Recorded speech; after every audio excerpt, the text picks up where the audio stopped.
Hello, this is Kari Machiavelli here again. Just a quick little new video that just came to my mind. That basically on YouTube, I've seen. I don't know if this is like that current anymore, but a while ago there was this huge cult about visualization and how to make money with visualization and stuff like that. It still happens that some fucking scammy idiots want to sell some products about you have to see the money to achieve it, and they market this as visualization. So let me give you the trick, the secret behind visualization in a couple of minutes. Visualization is something that really does exist, and the most successful people in every kind of area, they visualize a lot. For example, sports. I'm not sure if it's Tiger Woods that has given what was given at fuck. I haven't visualized the flow of my words correctly right now. Excuse me, my mistake. So I'm not sure if it was Tiger Woods that was given as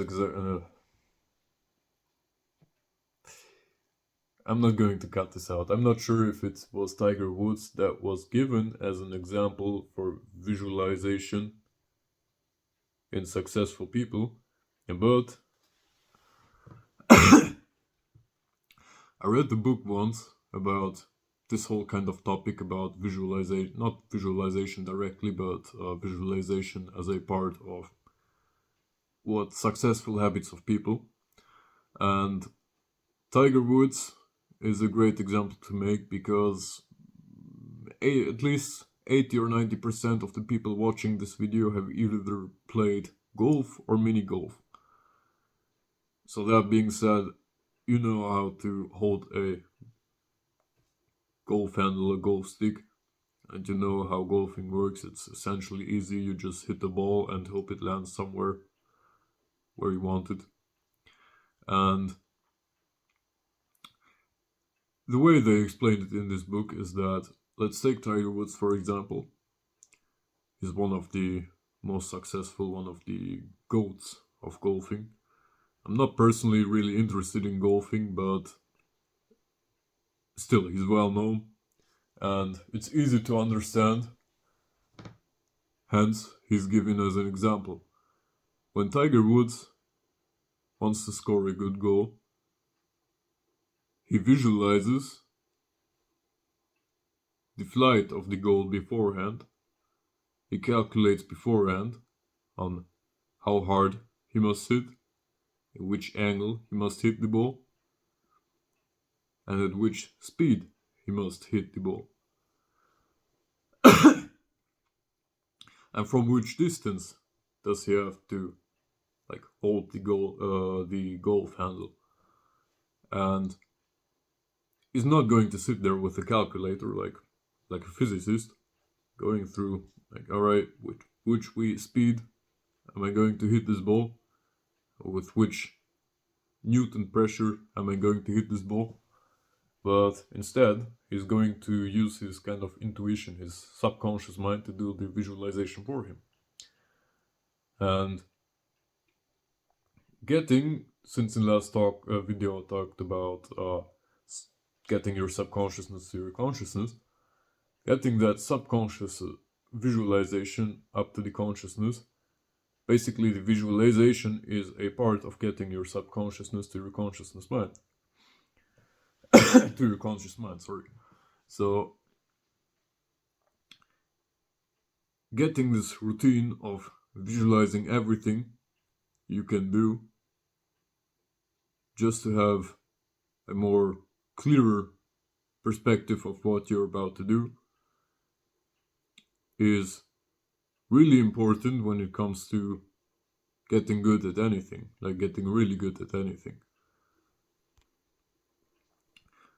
You can, of course, let your whole intuition work secretly for you, let your subconsciousness work secretly for you, but that is in most cases not the most successful promise you can give to yourself.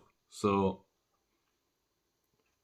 that it comes with a higher risk of getting either stuck on a plateau or giving up. Because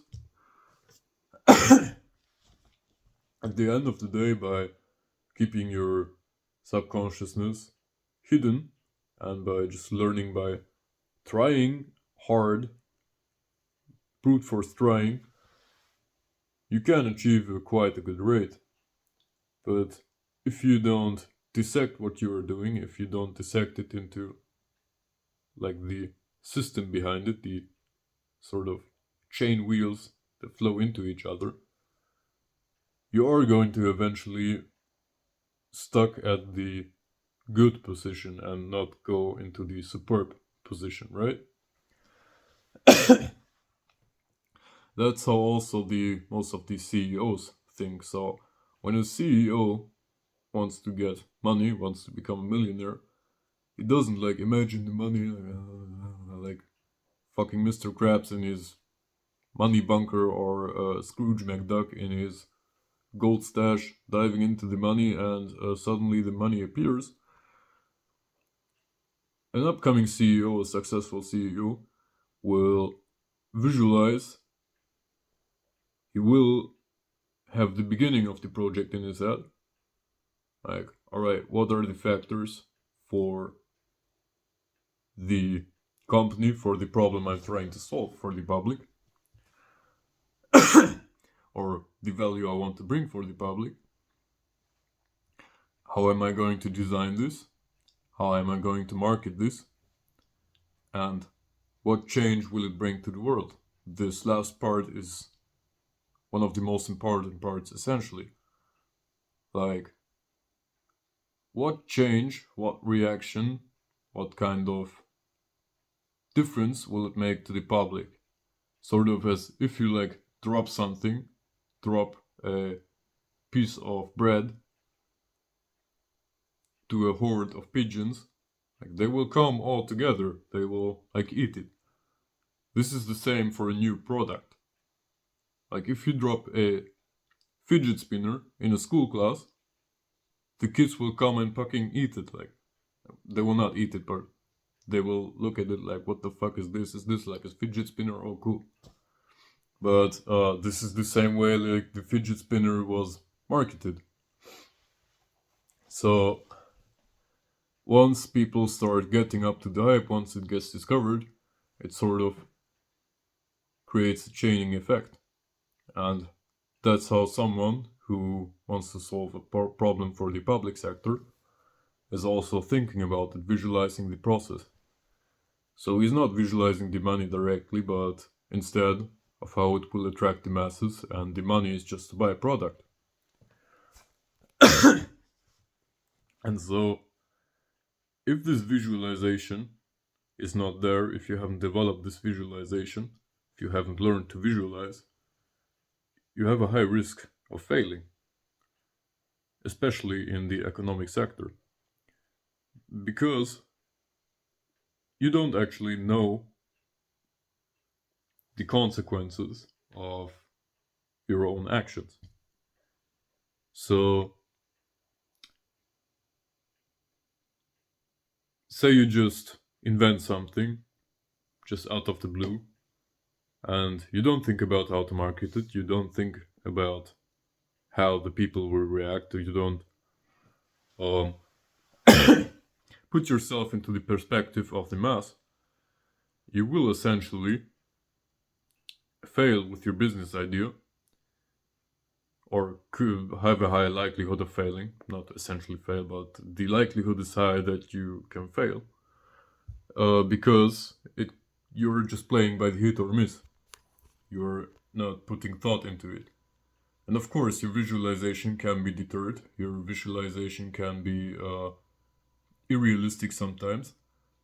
And this is also a thing that you have to adapt to.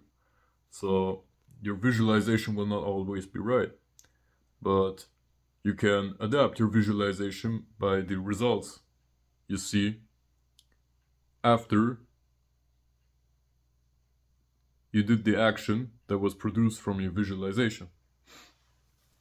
Therefore, this whole visualization thing, how many times I've said the word, but this whole visualization thing is something that needs to be trained, first of all, so you can get better at visualizing things in general, but also is unique to every kind of discipline you want to get better in.